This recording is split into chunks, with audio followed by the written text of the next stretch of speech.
My name is Melchizedek Hooper Mudavana. I have been in speech and debate for at least 4 years.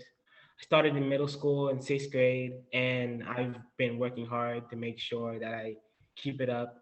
Um, I would have to say my favorite thing in speech and debate is storytelling because I've always been like a person who goes out and like to tell my story about things and make sure people know what I'm doing today or what I did yesterday or what I'm going to do this week.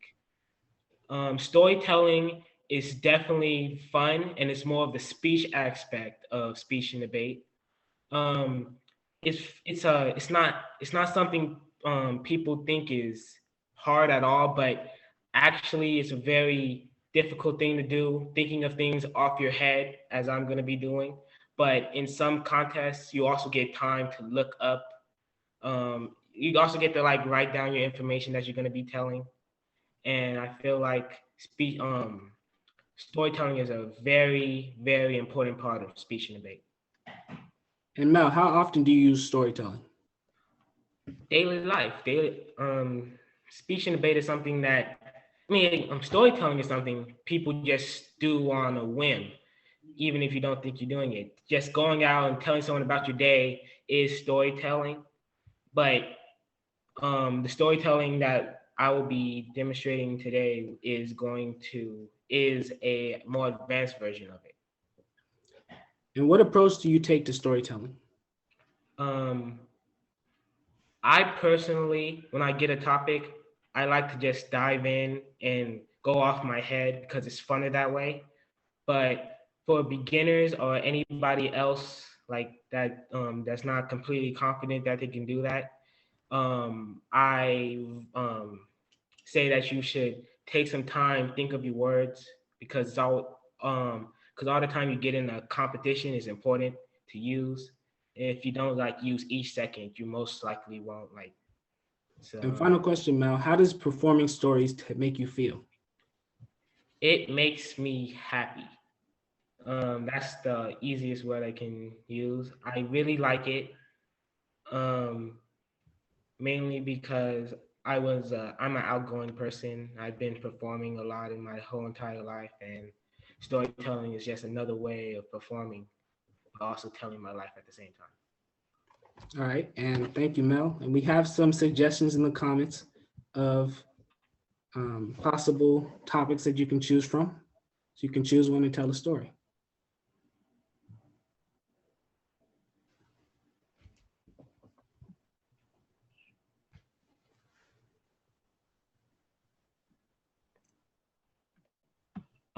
Okay, I'm going to go with Gabriel Harris with the he said rock.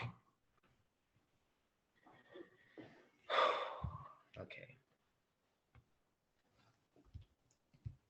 This story starts about 2 or 3 years ago.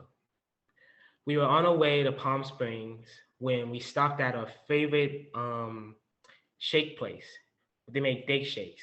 Now, you may be thinking, how does going to Palm Springs and just getting a shake go with a rock? Well, relate to a rock. Well, one day when we were going there,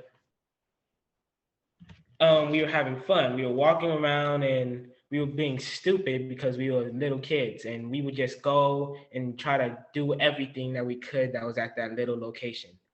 And there wasn't a lot, but the one thing that there was this big rock that was like 5 feet tall, maybe. I forgot. It was a long time ago, but we would keep the only thing we could do was run and try to jump on top of that rock. And we did it so many times that we thought, oh yeah, we're pros. We ain't got to worry about anything. Yeah. We looked at other kids coming by say, you can't jump this rock. I'm like we can. And then we were like, oh. And then so because we were really confident in everything. And then one time, then like right when my brother was about to jump the rock, he got scared for a second, thinking, oh, wait, maybe I can't do this. And then he stopped in the midair. He already jumped out the air, but it's like he froze and then he hit his knee on the rock. Now, after that, he started crying like a baby. And the only thing me and my cousin could do was laugh. And you may think that's harsh, but it was funny.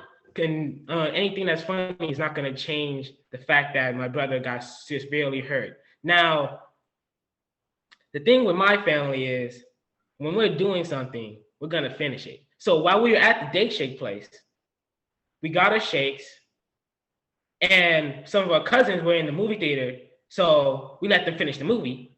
Then we got another shake.